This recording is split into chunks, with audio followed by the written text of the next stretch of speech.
tambay, Chef Boy, tambay, Chef Boy, tambay na kayo. Tambay na.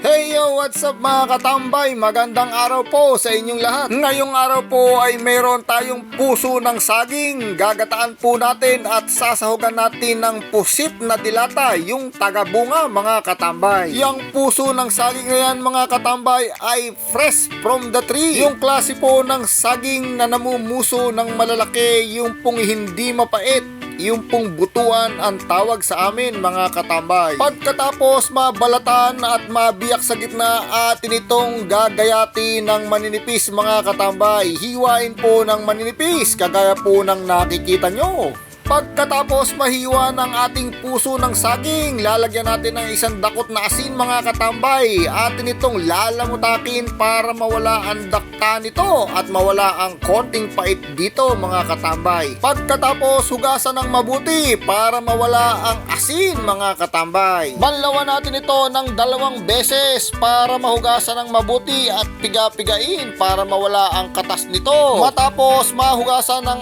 ating puso ng saging, ilagay muna natin ito sa isang tabi at igagayak na natin ang mga rekado para dito. Unahin natin ang bawang mga katambay. Pukpukin at hiwain ng maninipis. Ito ang gagamitin nating panggisa sa ating puso ng saging. Syempre, hindi mawawala ang ating sibuyas mga katambay. Hiwain din ng maninipis. Pagkatapos niyan, syempre, tapos na ang ating mga rekado. Nakagayak na ang ating kokomama na gata na nasa Tetra Pak mga katambay. Nariyan rin po ang ating tagabunga, yung pusit na nasa lata mga katambay. Pagkatapos niyan, painitin na ang kawali, lagyan na ng mantika mga katambay. Magluluto na tayo ng ating puso ng saging na may sahog na tagabungang pusit. Pag mainit na ang mantika, ilagay na natin ang ating bawang mga katambay. Maya maya pa ay isusunod na natin ang ating sibuyas. Isunod na natin kagad ang ating puso ng saging mga katambay. Gigisahin natin ito ng husto. Syempre, lalagyan natin ng konting pamintan durog mga katambay. Pagkatapos niyan, syempre, hindi mawawala ang ating powder seasoning pang palinamnam. Halu-haluin lang po natin ng konti o gisa-gisahin lang natin ng konti para maluto ang ating puso ng saging. Maya-maya pa ay maglalagay tayo ng konting toyo mga katambay. At pag ito ay kumulo na, handa nang ilagay ang ating tagabungang pusit na nasa lata mga katambay.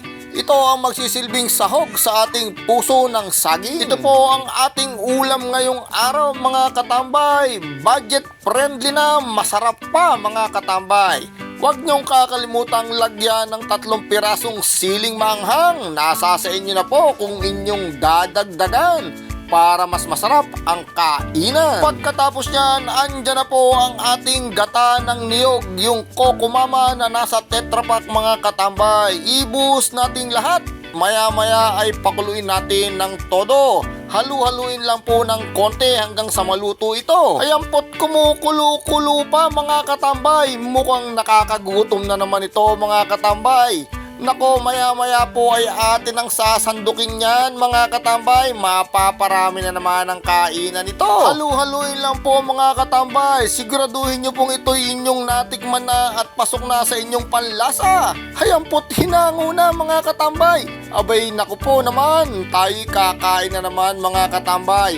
Ano pa ang hinihintay nyo? Kami po'y inyong saluhan sa aming nilutong ulam ngayong araw. Ito po ay budget friendly lang, bawal po sa maselan. Kami po ay nagpapasalamat sa mga masusugid na nanonood ng aming video sa araw-araw mga katambay. Nawa po ay pagpalain tayong lahat ng may kapal.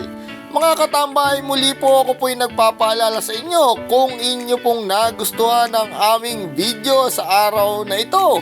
Huwag niyo pong kakalimutang mag-follow, mag-share, mag-like at mag-comment sa aming Facebook page.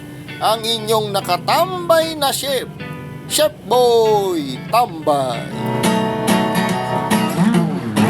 Chef Boy, tambay, Chef Boy, tambay, Chef Boy, tambay na kayo.